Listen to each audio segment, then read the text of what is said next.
Welcome to another tutorial. I'm remaking my rosary style necklace tutorial because my old one kinda sucks, so if you want to know how to make one of these, stick around. You're gonna need wire cutter and needle nose pliers, and 22 gauge wire specifically, because if it's any higher, it'll be super weak and flimsy and your necklace won't hold together. A bunch of jump rings and closures, and obviously the beads that you want. I roll out a decent amount of my wire and cut it so I have a easy amount to work with. I slide on my beads that I want.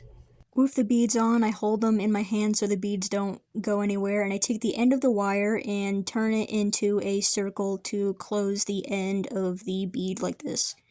And I just squeeze it with my pliers to make sure it's closed, and then I bend the wire to make sure it's straight with the beads, and I turn the wire around and cut off the end with a little bit hanging over and do the same. I close it into a circle like this.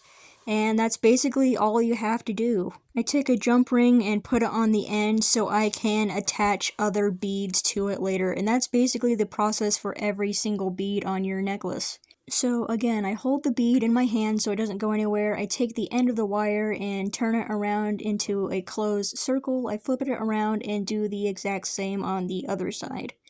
I cut off a little bit and then turn it into a closed circle on the other side, and I can open that jump ring and hook other beads to it like this. I always start with the bottom of the necklace. This side is going to be where the pendant is, and you can attach the pendant with just another jump ring at the end. And now for the top of it, where it branches off into the rest of the necklace, I take 3 jump rings and I take one of them and then open it and then put 2 on it, so you get 3 like this. And I take another ring and attach it to the top of this section, so the opposite side of where the pendant is.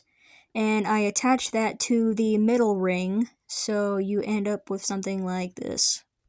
And with those 2 rings on the side that I'm holding, you will build your necklace from there. And you can just attach your beads with a jump ring on it. And make sure to make 2 of each bead so each side of your necklace is symmetrical. And for the closing of the necklace, I do 6 jump rings, 1 with a closure and 1 without, and then you can attach those to the end of your necklace. And here is how it turned out. It's super simple. I don't have a pendant. I ran out of cross pendants. The excess amount of rings at the top of your necklace will make sure the majority of your beads will be visible. I hope you found this tutorial at least a little helpful. I'm really bad at explaining things, so I hope you're able to follow along.